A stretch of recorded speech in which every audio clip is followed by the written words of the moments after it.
Selamat pagi Pak, perkenalkan nama saya Dinda Marani, saya dari kelas manajemen pagi C. NIM saya 1810467. Di sini saya akan menjawab jawaban UAS analisis lingkungan bisnis. Dosen pengampu saya Adi Mursalin SEMM. Maka dari itu perkenankan saya menjawab soal ujian yang diberikan oleh Bapak. Pertanyaan yang pertama, jika saudara seorang pengusaha, mengapa saudara harus memperhatikan lingkungan? Lingkungannya ini terbagi menjadi 6. Saya akan sebutkan yang pertama. Yang pertama, A. Lingkungan ekonomi bisnis. Merupakan suatu situasi dan kondisi, ruang, waktu, langsung, realitas yang berkaitan dengan urusan pemenuhan kebutuhan dengan satuan moneter untuk menjalankan usaha baik profit maupun non-profit.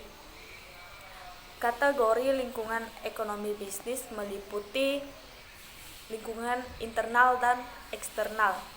Lingkungan internal meliputi sumber daya manusia, operasional, marketing, dan finance. Ruang lingkup sumber daya manusia meliputi rekrutmen, seleksi, pengembangan, penempatan, kesejahteraan. Ruang lingkup operasional, kesejahteraan. Sedangkan ruang lingkup operasional meliputi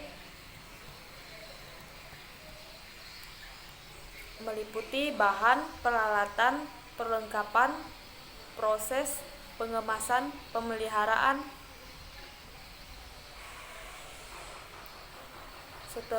dan selanjutnya ruang lingkup pemasaran meliputi sosialisasi produk, distribusi produk, penjualan, delivery, pencitraan, pemeliharaan konsumen. Ruang lingkup keuangan meliputi sumber pembiayaan, cost of capital, profitabilitas, likuiditas, solvabilitas, turnover, penggunaan. B. Lingkungan yang kedua, B. Politik. Lingkungan politik sangat berpengaruh dalam setiap perusahaan global, baik yang dipengaruhi oleh lingkungan politik negara asal atau negara tujuan pemasarannya. Lingkungan politik yang ideal bagi perusahaan adalah pemerintah yang stabil dan bersahabat. Tapi dalam dunia nyata itu semua memiliki hambatan karena adanya sejumlah peristiwa yang diantaranya adalah yang pertama, terjadi perubahan radikal dalam pemerintah, di mana partai politik yang berkuasa memiliki filosofi yang berbeda dengan pendahuluannya. Yang kedua, pemerintah merespon tekanan-tekanan dari kaum nasional dan self-interest group. Yang ketiga, melemahnya kondisi ekonomi mendorong pemerintah untuk menarik kembali komitmen dagangnya. Yang keempat, meningkatkan bisa terhadap investasi asing. Maka dari itu, setiap perusahaan globalisasi dan mengantisipasi setiap risiko politik yang bisa mempengaruhi kelangsungan bisnisnya.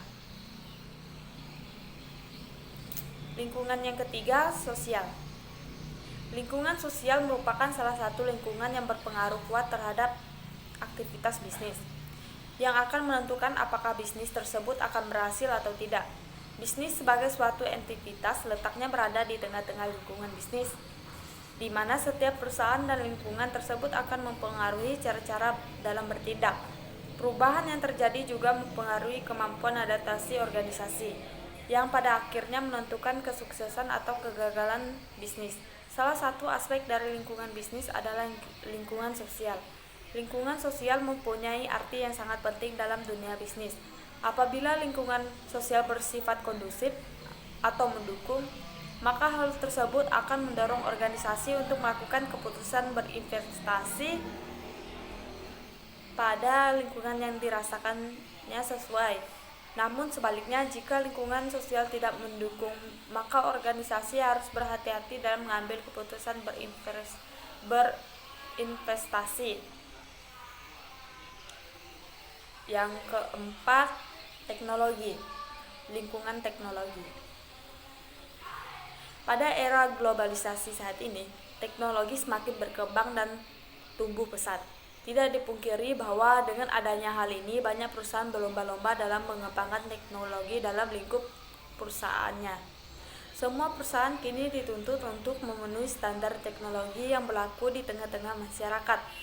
Kemajuan teknologi menjadi salah satu pertimbangan masyarakat dalam memenuhi kebutuhannya, serta kualitas yang ditawarkan oleh kemajuan teknologi menjadi nilai plus di mata masyarakat. Salah satu contoh mudah adalah perusahaan transportasi yang kini beramai-ramai memberlakukan pemesanan tiket online.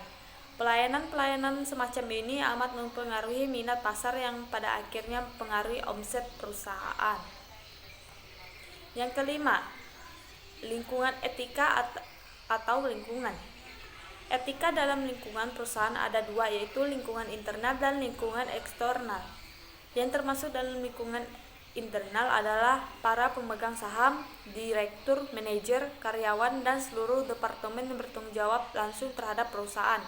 Sedangkan yang termasuk lingkungan eksternal perusahaan adalah para stakeholder dan masyarakat yang berada di sekitar tempat perusahaan itu berdiri. Yang keenam, legal atau hukum. Hukum bisnis sendiri memiliki ruang lingkup yang cukup luas dan telah diatur dalam undang-undang pada umumnya. Ruang lingkup hukum bisnis mencakup beberapa hal seperti bentuk badan usaha, kegiatan jual beli, investasi dan penanaman modal, ketenagakerjaan, pembiayaan, jaminan hutang dan surat berharga, hak kekayaan intelektual, asuransi lainnya berkaitan dengan kegiatan bisnis. Sekian itu yang dapat saya jawab dari soal bagian yang pertama. Selanjutnya saya akan menjawab soal yang bagian kedua. Jelaskan apa yang dimaksud dengan strategi pasar. Strategi pemasaran adalah logika pemasaran, dan berdasarkan itu, unit bisnis diharapkan untuk mencapai sasaran-sasaran pemasarannya. Strategi pemasar terdiri dari pengambilan keputusan tentang biaya pemasaran dari perusahaan, bauran pemasaran, dan alokasi pemasaran. Strategi pemasaran dapat dinyatakan sebagai dasar tindakan yang mengarah pada kegiatan atau usaha pemasaran dari suatu perusahaan, dan kondisi persaingan dan lingkungan yang selalu berubah-ubah agar dapat mencapai tujuan yang diharapkan.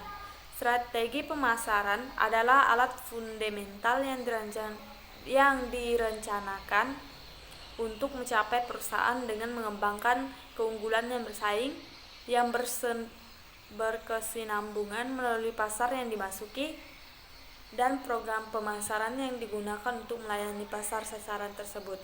Perusahaan konsultan manajemen Arthur D. Little yang berpusat di Cambridge, Massachusetts, Amerika Serikat menggolongkan posisi perusahaan dalam bersaing di dunia industri.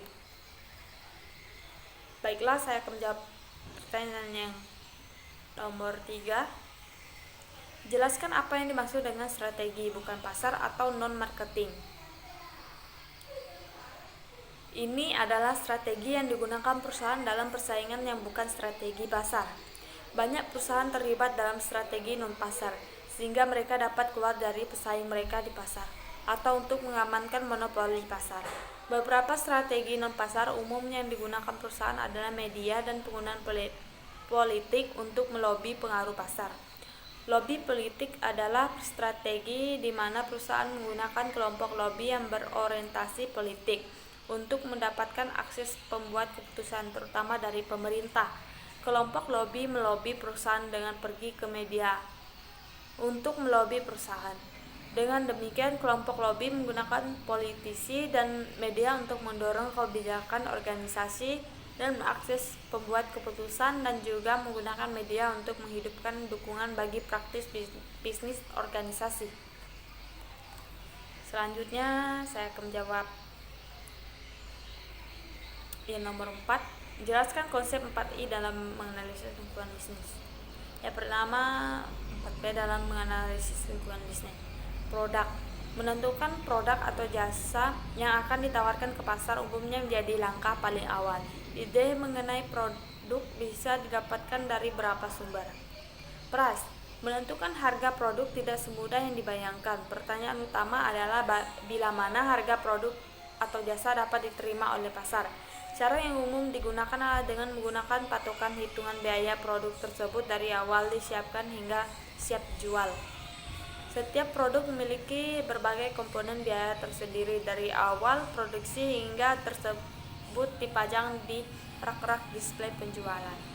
Plus, tidak kalah penting adalah mengenal di mana produk tersebut ditawarkan, mudah ditemukan oleh target pasar yang dituju. Promotion. Aspek penting lainnya adalah mengenai promosi dari produk. Bagaimana suatu produk akan dikenalkan ke pasar agar pelanggan tergerak untuk membelinya. Selanjutnya saya akan menjawab pertanyaan yang nomor 5. Ini pertanyaan yang terakhir. Coba saudara cari buku mengenai cara melakukan bisnis atau tips untuk menjadi pembisnis sukses dan jelaskan isi dari buku tersebut dan apa manfaatnya bagi saudara, dan sebutkan judul buku, jumlah halaman, dan isi dari buku tersebut.